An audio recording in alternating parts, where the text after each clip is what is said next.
Next Joe and the youth gone wild. Podcast is making your summer a blast. Lined up for interviews or rock.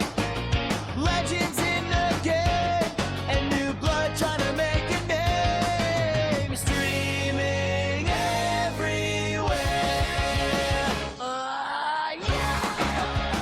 And the youth gone wild. Podcast is making your summer a blast. Lined up for interviews or rock. Legends in the game and new blood trying to make a name. Streaming everywhere. What is going on, my fellow beach bums? Well, wait, I'm sorry. I shouldn't jump to conclusions. Maybe you are not at the beach. Maybe you are just on a staycation. That's cool too. But myself, Gen X Joe, I am actually on vacation for the next couple of weeks. And then I have a couple of road trips I need to go on with the family and a few other commitments that I need to be taken care of. Now, before you jump to conclusions, the answer is no. No, I am not going to jail. My youth gone wild side is way in the past. That's why my show is now called the Youth Gone Mild Podcast. And just to reintroduce my podcast, it is the Youth Gone Mild, where hairlines fade, but rock never does. And normally I would be saying I am coming to you from my studio called Wherever I May Roam. However, I am actually coming to you from wherever this summer takes me. And these episodes coming up in the next couple of weeks or month, I am calling them the vacation episodes. They are already pre-produced and going to be streaming throughout the entire month of July and possibly into August. I am still going to be bringing you the best conversations, the best stories, and of course, the best guest in the rock scene today. And hell, I have some legends and I have some new blood that's trying to make a name for themselves. Great interviews all lined up. And before I get to the interview, I just want to thank my sponsor, Lisa Gandia of Celebrity Events. If you are a new artist, an established artist, or even an old head, and you are looking to book shows nationally, Lisa is the person you want to get in touch with. Tell her Gen X Joe sent you, and you can reach out to her on her website at celebrityeventsrock.com. For social media, for myself here at the Youth Gone Mild podcast, we are on all major social media platforms at Youth Gone Mild PC. And as I like to say, the PC does not stand for politically correct.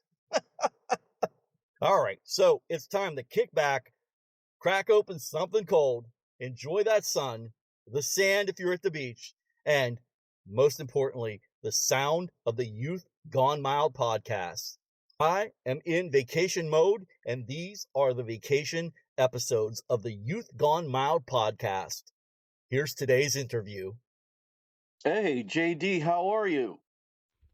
Doing okay, all things considered. Yeah, I know you had a little rough patch there for a little bit. A little bit, but life goes on, as they say. Absolutely. I think there was a song about that. One or two, maybe. Yeah. Right? Thank you for having me on, by the way. Oh, hey, man, no problem. One of the interesting things that I discovered about your band, it started for you and maybe for the other members of the band as an outlet for anxiety. It 100% did. When the band first started, I was kind of in the middle of a transitional period in my life. Being an artist, being a musician, I needed some sort of creative outlet in order to make sense of the world and what I was feeling. So Angels on the Battlefield was born. And I really love that name as well. And when I first glanced at it, I had the Angels in the outfield, and I'm like, no, no, no, that's not right. Close. It's R- what I real wouldn't give to get Christopher Lloyd in the band. well, hey, I wish I could say I had some contacts, but I don't. Ah, shucks. I know, right? You starting the band out of anxiety and so forth. I think that's what drew me to the band because I battle with anxiety, with OCD and panic attacks. And when I read about the band, I was just like, oh, dude, I got to find more out about these guys. I'm sorry to hear that you've dealt with similar struggles in your life, but hello, my fellow brother. Thank you. Um, yeah, I when I was in high school, I discovered music that I actually liked. Up until then, I didn't really like music, or didn't think I liked music, because my mother controlled the radio a lot. It was a lot of like Beach Boys and Leslie Gore and 50s, 60s bubblegum pop, and just didn't do it for me. But when I was in high school, I discovered like Ozzy Osbourne and heavier genre. Just something clicked inside of me, and just all of my anxieties that I was feeling while I was listening to this music for the first time, it just went away for the duration of the music, and I felt kind of level and relieved for the first time in I could even recall. And it kind of just grew from there, going into, oh, if I feel this way just listening to music, what'll happen if I start playing music? And it's kind of just how it snowballed from becoming a fan of rock based music, or heavier rock based music, into starting to play guitar in high school. And you know what? I feel you so much on that because back in my time, I had more anxiety per se as a teen and going into college and so forth. And this is late 80s, early 90s, and kind of like you said about your mom controlled the radio. So did my parents. I mean, it was like CCR, and then we had polkas and everything else. And where we lived at, we didn't really have cable television, so I didn't get to watch Headbangers Ball or anything like that. But once I got around my junior and my senior year, I started to discover the more heavier bands and such. And I just noticed that any of the anxiety that I had, like you said, kind of just filtered out. It's crazy how music, regardless of whatever genre it is, whatever it is that speaks to you, can help you regulate yourself in such a dramatic and uh, extensive way. Yeah, I think music is such a powerful thing. I affectionately refer to music as the key to the universe. Pun Oh, intended. wow. Yeah.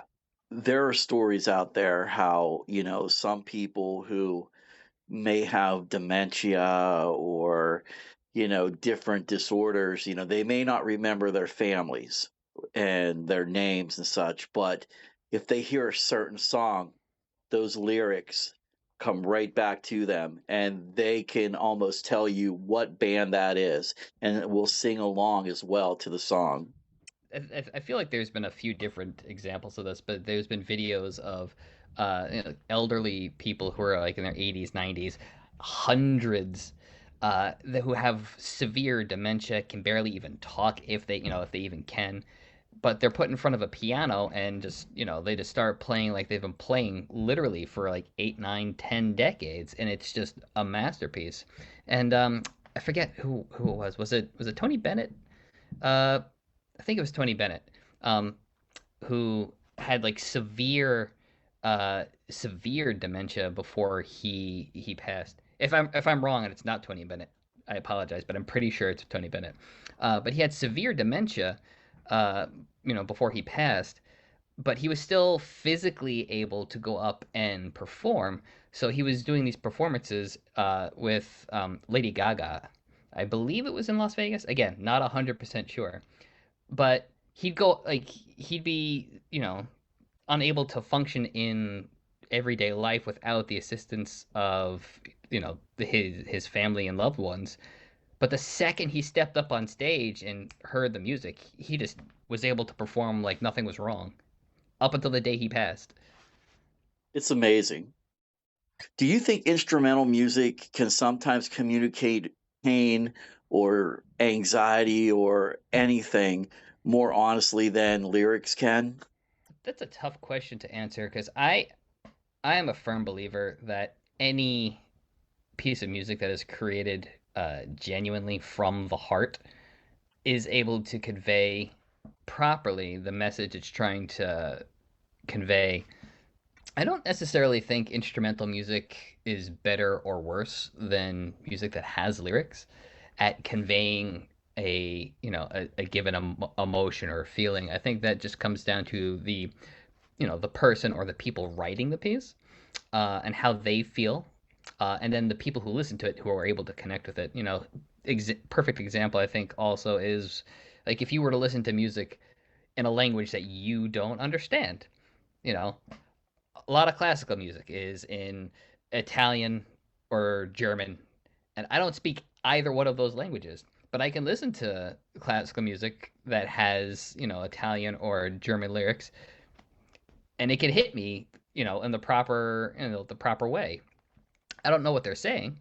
So for me, an example like that, it would just be the same as instrumental music because I have no idea what they're saying.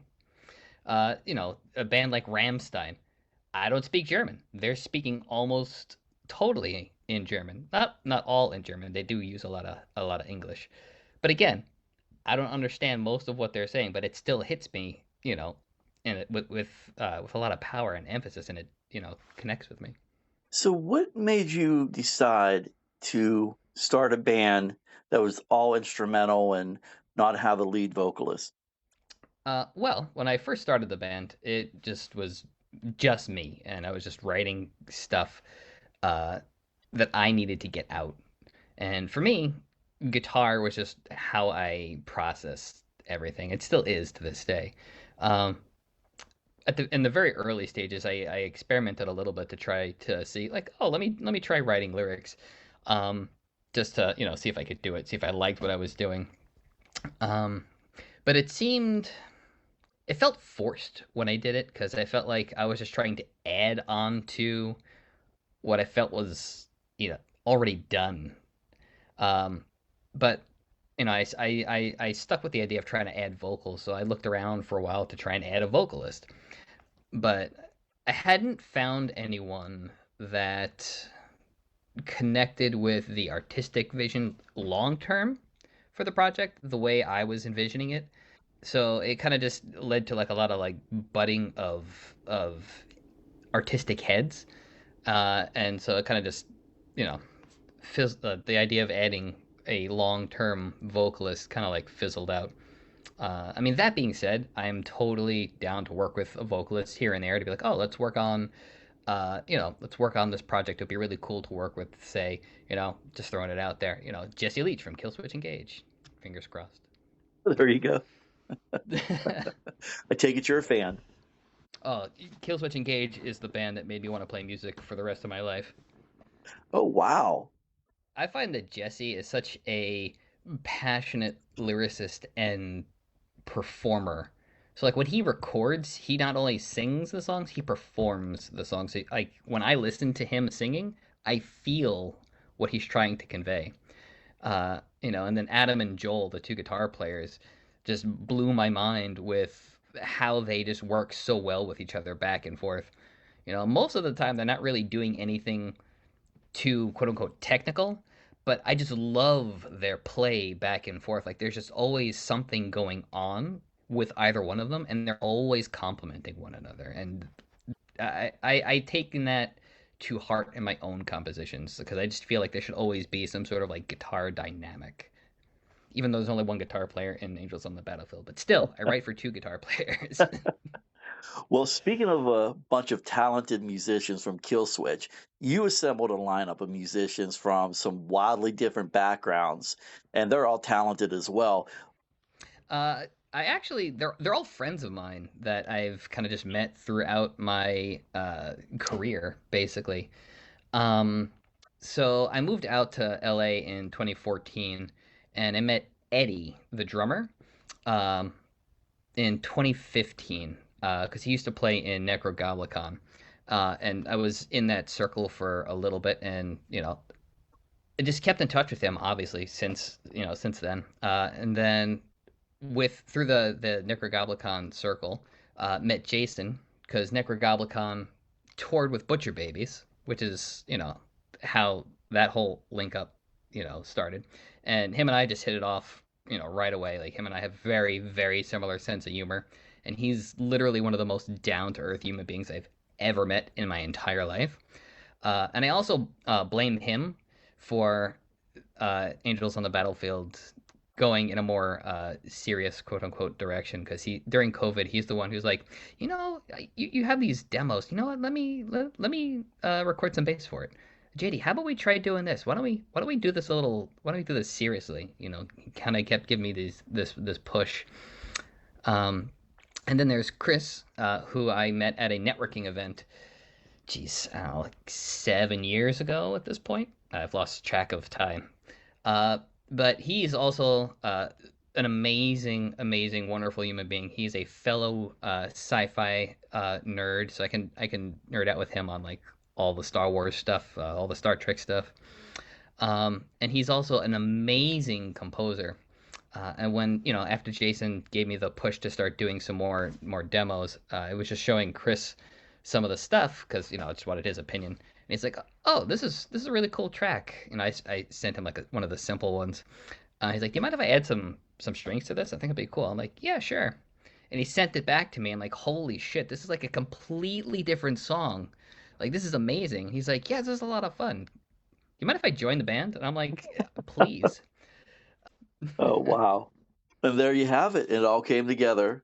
Yeah, and everyone just gets along so well, and again, these are all friends that I've built over the past decade, and I couldn't think of doing this with anyone else other than these guys. I actually have a really touching story. Our live debut was at the This Is My Brave mental health fundraiser back in 2022.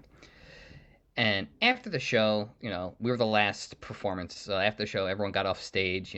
We walked out of the theater into like the foyer area of and people were just coming up to us left and right. Like, we couldn't get like 5 feet past the door. And eventually, this lady comes over, and like near the end of when people started like peter out a little bit, and this woman comes up and she looks at me and she goes, "My daughter really loved your performance." And I look next to her, and there's this like 11-year-old girl with these eyes that looked like they were glowing. And I recognized that look.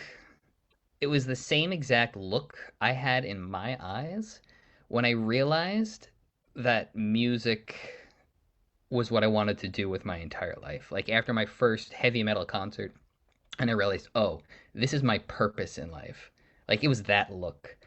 And this girl, again, she's like 11, maybe 12 years old, looks at me. The only thing she says is, "Can I hug you?" And she Oh, just lunges at me, gives me the biggest hug ever, and she just walks away with this big, huge grin from ear to ear. And that I think is probably one of the most impactful moments of seeing how music that I've written has affected somebody so deeply, like, in person. wow, man, that's an awesome story right there. I want people to hear us and just feel encouraged. For me, like I said, this project was always about making sense of the world, making sense of the emotions I felt, and bringing some sort of peace to myself. And I want to make sure that I'm able to give that back to everyone around me and around this band. It's almost like a therapy session for those in the audience, or a spiritual awakening. Yep. But there might be one or two dragons involved. Just because, why not? So tell me about the dragons. I was going to ask you about that. I just love dragons. I mean, they're just big, epic creatures. There's different types of dragons that span across all different cultures across the globe. It's, depending on what lore you're going with, they're a symbol of wisdom as well. So Do you care if we continue the talk a little bit about anxiety? If not, we can move on to something different.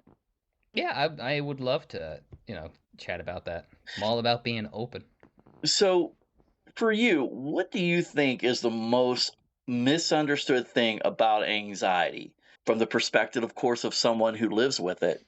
The most misunderstood thing about anxiety is that if someone has, say, like generalized anxiety disorder, like I have been diagnosed with this, on the surface it doesn't really sound like it's all too serious, especially if you have it, if you're comparing it to, say, bipolar disorder, or you're comparing it to borderline personality disorder or schizophrenia, which are very severe, conditions. Anxiety just sounds like, oh, this person's nervous. Um, but for me, I can only talk for myself. Um, I kind of just shoved it to the side for like the first 30 something years of my life because I was like, just whatever. It's not worth talking about. Not worth talking about. Blah blah blah.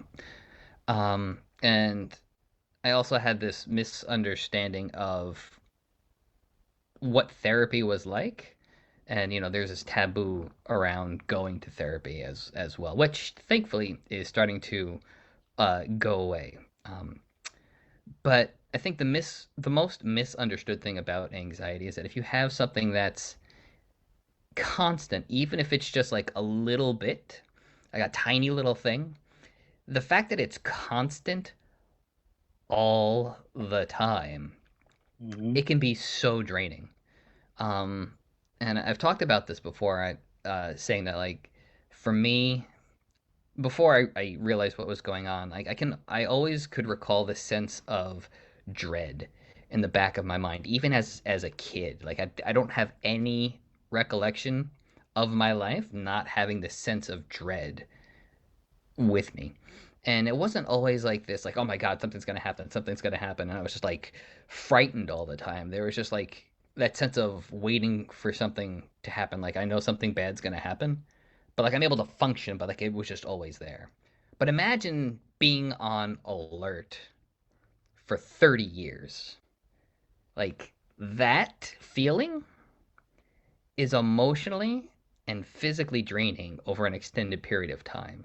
So by the time I was in my 30s, like I found it really hard to do a lot of things because I was just so drained from just constantly having to uh, store energy for this. Does that make sense? Oh, I'm living it, man, and I have lived it. Uh, for me with OCD, uh, and you were talked about the fear of dread. I still live it, but I've learned to actually control it through therapy. So yeah, I was with you Good. for the longest time where, I don't want to go to therapy. I'm a guy. Guys don't do therapy. And also considering the fact that, I'm an 80s kid and my parents were more along the lines of you'll outgrow it, shake it off, you're fine. Go out and play, you know but yeah, that worked to a degree, but I realized that I was more, and I'm going to use a more modern character, monk, you know, of Yep. tapping things to make sure nothing bad would happen, or um, and this is going to sound gross, but I would do this a lot. Like I would eat food and then I would get a thought like if you swallow that food, something bad's going to happen to someone you love, and then I would Oh spit it no. out. And by that time, I didn't want to eat anymore, so I just threw the food away because I didn't know what to do with myself. I figured if I got rid of the food, I wouldn't have the thoughts. And Um, in reality, it just moved on to the next thing that I would do if it was playing a video game. You better strike out if you're playing, your Sega system for oh baseball. man, Sega. There's a throwback, but Yeah, man, I lived in that dread, just like you said. And, I've learned to, control it. I look now more as a higher power that helps me control it because the one thing that I've truly discovered is, I'm not more powerful than God. And I can't make things happen just by thinking they're going to happen. It's crazy uh, what the human mind is capable of doing. Maybe crazy is not the best word in this context, but you get what I'm saying. Oh, yeah. Um, and basically during COVID is when I had my awakening because there's a lot of free time and kind of sitting around twiddling. And it's like, oh, why don't we try doing this this self healing journey thing. And on top of going to therapy for the first time during COVID, I happened to come across this book called Unwinding Anxiety, Oh, which absolutely changed my life. Um, the summed up version of some of what's in the book is because I'm not going to do anywhere near as good a job as the author does, Dr. Judd. Um, is that I found for me um, the way he breaks everything down in a logical perspective, identifying what he calls anxiety loops, helped me realize, oh, if I just break the loop, I can get out of this cycle of just constantly being anxious over stuff. And it being able to work on identifying what my triggers were again changed my life. And I also lucked out too, going back to the topic of therapy being a taboo thing. I lucked out with my very first therapist because she was amazing, like a perfect fit. And I think a lot of people also, the people who do go, sometimes their first therapist or whoever they get paired up initially with, um, it's a terrible fit. yeah. And what people don't realize is that with therapy, it's kind of a lot like dating. You have to find somebody that meshes with you, that you feel comfortable with, and is willing to work with you in the best way uh, possible. And everybody is completely different. For me, I need data. I need to look at things logically in order to bring myself back to reality and get rid of the anxiety. So if I have data and I can understand, if you give me facts, like that gets rid of most of my anxiety right there. Because I hate guessing. I hate trying to figure things out, and because that just leads me down a rabbit hole of what ifs that I can't control, and that's one of my triggers. So like I lucked out and had someone who is very data focused and you know worked for me. But when I moved to LA, unfortunately, because I was in a different state, I had to find somebody else because stupid licensing rules. Well, I hope you found somebody. I did. I found someone initially when I was out here that it wasn't a good fit. Um, but when I realized, oh wait, I have the the power here to just say yes or no to working with this person, and that I didn't have to, and that there was no social repercussions for saying, I'm sorry, it just isn't a good fit. Like I was like, oh, okay, I'll see you later. And I just looked for somebody else, and my second person out here was great. I've been seeing that therapist for 3 years, 4 years, something like that. And and Yeah, and she's been great.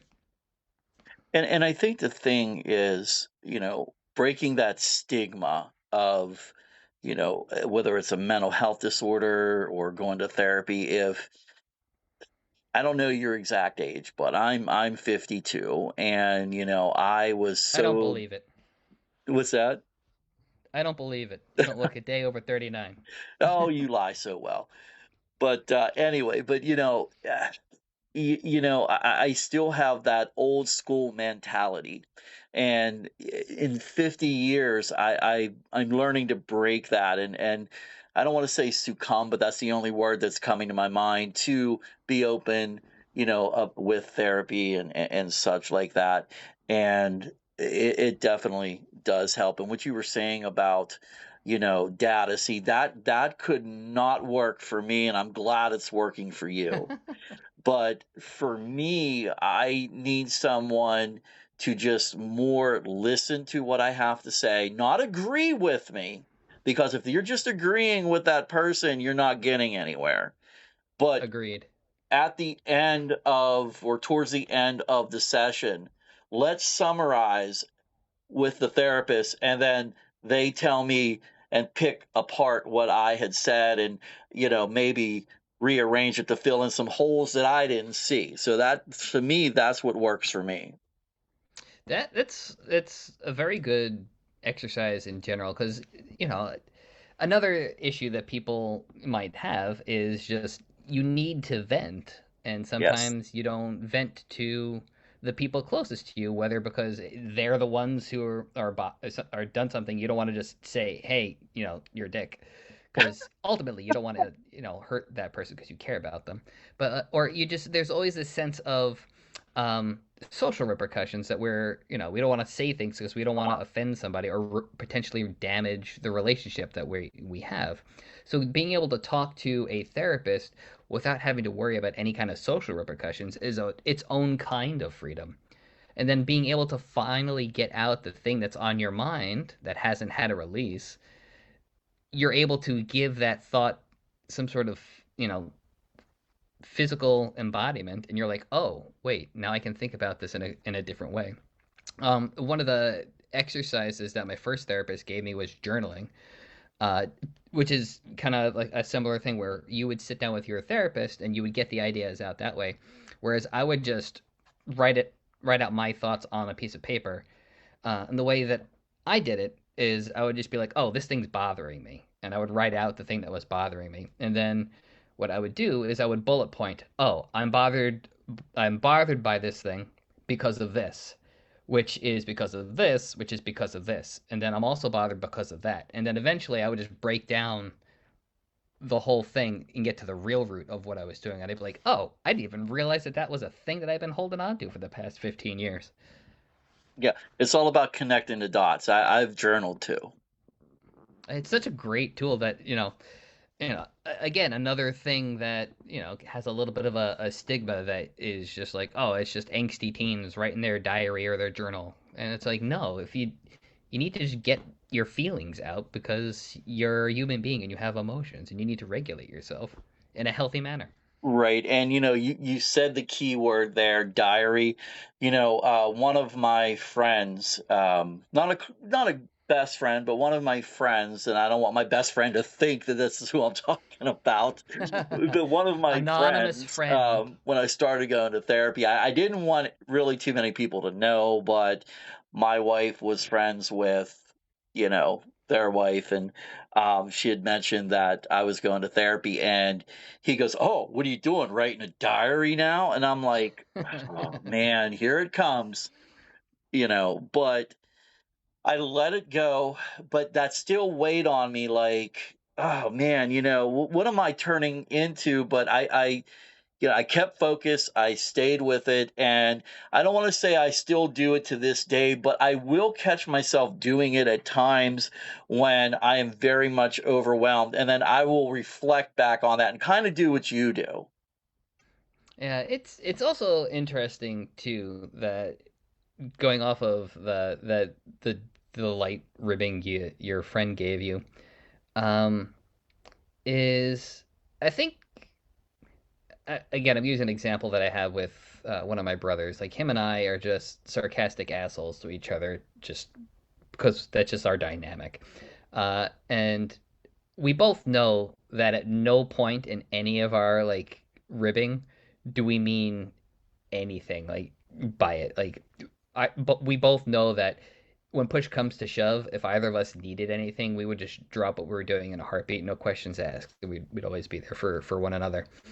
Um, But I think sometimes when you have a dynamic like that where like you just, whether it's family or friends, when you're ribbing each other, sometimes when you have that dynamic between two people where like you just your dynamic is to rib each other with like good nature.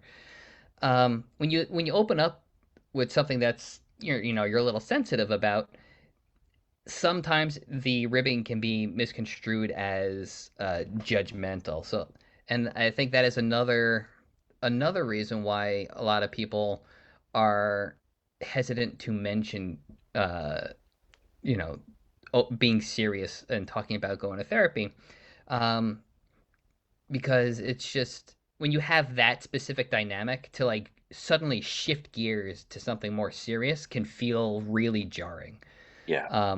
Like my brother and I have like a really good rapport, and like if we need to, him and I already know that like when we switch gears, like it's like we're there, and like we just feel comfortable doing that. But it took a while to do that. But no matter what it is you are faced, whatever it is that you have faced in the past, or whatever you're gonna face in the future, no matter what, you will always have the strength to conquer your battlefield. There's one mission with Angels on the Battlefield, and it is that. Everything that we do revolves around that. And that's a great mission, man. So before we do go, any more charity events that's going to be coming up that you might be working on for mental health or anything like that? At the moment, we do not have any charity events, but we do have a very full couple months ahead of us. But at the moment, there are no charity events yet. All right. You can just search Angels on the Battlefield on all of the social medias. So you take your pick. But we also have a website, onthewingsofdragons.com. Ah, yes. Back to the dragons. Back to the dragons, because everyone needs a dragon. You know how back in the day women would throw their bras on stage? They should just throw stuffed dragons at you. Oh my God, please. If anyone hearing this comes to any of our future shows, please bring all the plushy stuffed dragons. We would love them. And by we, I mean me. I would love them.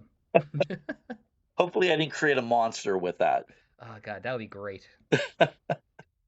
All right, JD. Well, hey, thank you so much for joining me here on the Youth Gone Mild podcast. I appreciate you so much. My pleasure, Joe. Thank you so much for having me. I had a blast. I would love to come back in the future. Awesome, man. I appreciate that. Maybe we'll do that. Sweet. Sounds good. All right, man. You take care of yourself, all right? You too, Joe. All right. Just because this episode is over does not mean summer is over yet. Oh, hell no. We still got 2 full months of summer left, but not quite 2 full months of pre-produced Youth Gone Mild podcast. I should be back second week of August with all brand new openings and closings. But until then, you're kind of stuck with what you got. And I do apologize for that. But like I said, we have a family vacation coming up, a few road trips, and other commitments that I need to be taken care of. I hope everybody understands. I'd just like to thank my guest here on the Youth Gone Mild podcast today, all of my listeners, and my sponsor, Celebrity Events by Lisa Gandia. And don't forget, if you like what you hear, go to my social media pages at Youth Gone Mild PC. Give it a like, give it a follow, leave a comment. And if you're looking for the next episode date of the Youth Gone Mild podcast to resurface, then just follow us on all our social media platforms. And don't forget, we are also out there on all major streaming networks. And give us a like and a follow there as well. All right, this is Gen X Joe telling you to rock loud, live proud. Peace out. Props everyone for listening to the Youth Gone Mild podcast, where hairlines fade, but rock never does. Gen X Joe and Youth Gone